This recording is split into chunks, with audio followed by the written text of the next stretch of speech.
Hello students, मैं संतोष चौधरी और आज जो है वो हम पढ़ेंगे नाइट्रोजन के बारे में। इससे पहले आपको बता दूं कि लास्ट जो वीडियो में है वो हमने पढ़ा था हाइड्रोजन से रिलेटेड जो भी क्वेश्चन अपने पास बनते थे या उनके जो भी यौगिक हैं, उनके जो प्रयोग हैं, उससे रिलेटेड जो क्वेश्चन पूछे जाते हैं वो कंप्लीट किए थे। उसी तरीके से आज जो है वो हम नाइट्रोजन से कंप्लीट करेंगे जो भी क्वेश्चन अपने पास बनते हैं। तो सबसे पहले हम स्टार्ट कर रहे हैं अपने पास नाइट्रोजन। सबसे पहले हमें नाइट्रोजन का सिंबल पता होना चाहिए। नाइट्रोजन का जो सिंबल होता है वो अपने पास होता है N। नाइट्रोजन की परमाणु संख्या जो होती है वो अपने पास है 7 और परमाणु बार जो है वो है अपने पास 15। यानी हमें काफ़ी बार पूछ लिया जाता है कि आवर्त सारणी में नाइट्रोजन का स्थान कौन सा है, तो 7वां।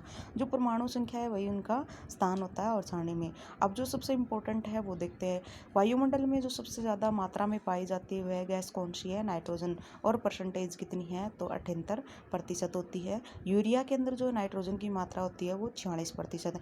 ये दोनों ऐसे क्वेश्चन हैं जो सबसे ज़्यादा पूछे जाते हैं, तो इनको जरूर याद रखना। फिर नेक्स्ट जो है वो पृथ्वी सतह पे जो नाइट्रोजन की मात्रा है वो कितनी है, तो पृथ्वी सतह पे जो नाइट्रोजन की मात्रा है वो अपने पास 0.01% है बार के अनुसार। फिर हमें ये पूछा जाता है कि नाइट्रोजन सबसे पहले किस तरीके से बनाया गया था। तो नाइट्रोजन को जो है वो अमोनियम क्लोराइड में यदि हम सोडियम नाइट्रेट को पास करते हैं 700 डिग्री सेल्सियस पे, तो नाइट्रोजन गैस बनती है। नाइट्रोजन गैस का जो प्रयोग है वो किस तरीके से किया जाता है। जितने भी अपने पास क्या होते हैं, विद्युत बल्ब होते हैं, उन बल्बों में जो नियोन गैस के साथ जो दूसरी गैस भरी जाती है वो हमेशा नाइट्रोजन होती है। यानी लंबे समय तक जो बल्ब चलते हैं वो हमेशा नियोन और नाइट्रोजन के मिश्रण होते हैं। जो कम समय तक बल्ब चलते हैं या जल्दी फ्यूज हो जाते हैं तो उन बल्बों में नियोन या अपने पास आर्गन गैस की मात्रा होती है या हीलियम की मात्रा। यदि किसी बल्ब में नाइट्रोजन की मात्रा है, इसका मतलब है वो उसका स्थिरीकरण जो है वो लंबा है। नाइट्रोजन जो का अन्य जो प्रयोग है वो है अपने पास जितने भी चिप्स या कुरकुरे की जो पैकिंग आती है उन सब में, यानी खाद्य जो सामग्री होती है, खाद्य सामग्री को लंबे समय तक स्थिर रखने के लिए भी हम किसका प्रयोग करते हैं, नाइट्रोजन का करते हैं। नेक्स्ट जो है यौगीकरण। तो नाइट्रोजन का जो यौगीकरण है वो दो तरीके से होता है, एक प्राकृतिक और एक कृत्रिम। नाइट्रोजन जो है वो सबसे पहले दलहनी परिवार या अपने पास लेग्यूमिनस के पौधों की जड़ों की गांठों में पाया जाने वाला, और जो अपने पास है वो है किस सहजीवी जीवाणु के द्वारा पाया जाता है, तो राइजोबियम नामक सहजीवी जीवाणु जो है वो नाइट्रोजन के स्थिरीकरण में भाग लेता है। तो इसमें क्वेश्चन सिर्फ ये याद रखना आपको, जो पौधों की गांठों में जो तत्व पाया जाता है वह कौन सा है, नाइट्रोजन। और अपने पास कौन से जीवाणु के कारण नाइट्रोजन स्थिरीकरण बनता है, तो राइजोबियम।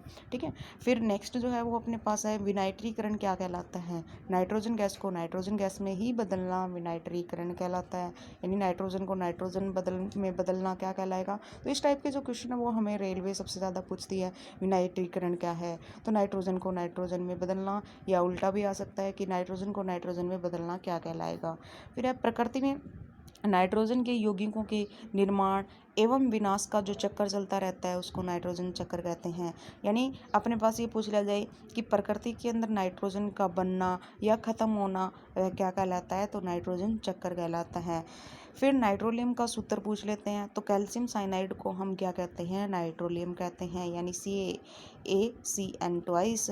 जलती हुई सीख को अगर नाइट्रोजन में ले जाते हैं तो यह बुझ जाती है। अब शुरू करेंगे यौगिक। सबसे इम्पोर्टेंट जो है अपने पास यहाँ पे यौगिक, उनके सूत्र और उनके प्रयोग पूछे जाते हैं। तो सबसे पहला जो यौगिक है वो पढ़ते हैं हम अमोनिया। अमोनिया का जो सूत्र होता है वो अपने पास होता है NH3। अमोनिया जो है एक स्थायी हाइड्राइड है। सबसे पहले ब्रोथलेट ने कहा था कि यदि हम नाइट्रोजन और हाइड्रोजन को मिला दें तो अपने पास क्या बनेगा, अमोनिया।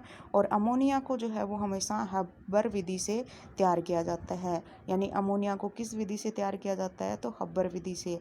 अमोनिया को यदि कोई इंसान सूंघता है तो उसको छींक और आंसू आने लग जाते हैं। इसका जो प्रयोग है यूरिया बनाने में, फ्रीज या AC में जो ठंडक होती है पैदा करने के लिए, ठंडक को पैदा करने के लिए फ्रीज और AC में भी हम किसका प्रयोग करते हैं, अमोनिया का। फिर है अमोनियम क्लोराइड यानी नोसदार। नोसदार जो है उसका सूत्र होता है अपने पास NH4Cl। शुष्क बैटरियों में या धातुओं को जोड़ने में, औषधियाँ निर्माण में या बर्तनों को कलई करने में सबसे ज़्यादा प्रयोग जो है वो हम करते हैं अमोनियम क्लोराइड को। और अमोनियम क्लोराइड सबसे पहले ही नाइट्रोजन गैस बनाने में काम आया था। फिर नेक्स्ट है नाइट्रस गैस। ये सभी जानते हैं मेरे ख्याल से। नाइट्रस गैस का सूत्र जो है वो आप देखते हो, HSSC भी इसको काफ़ी बार पूछ चुकी है। तो नाइट्रस ऑक्साइड का जो सूत्र है वो अपने पास होता है N2O, और इसको हम हास्य गैस यानी लाफिंग गैस कहते हैं। नाइट्रस ऑक्साइड के जो खोज करता है वो भी काफ़ी बार पूछ लेते हैं। ये जो खोज करते हैं वो ध्यान रखना, रेलवे जो है वो सबसे ज़्यादा पूछती है। तो नाइट्रस ऑक्साइड के जो खोज करता है वो है प्रिस्टले। फिर अपने पास नाइट्रिक अम्ल।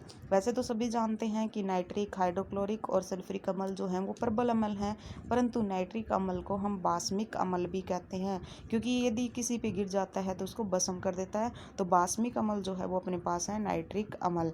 इसका प्रयोग जो है वो सोना सिल्वर शुद्ध करने में, धातुओं के ऊपर नाम या चित्र बनाने में या विस्फोटक बनाने में इसका प्रयोग किया जाता है। फिर अपने पास अमलराज।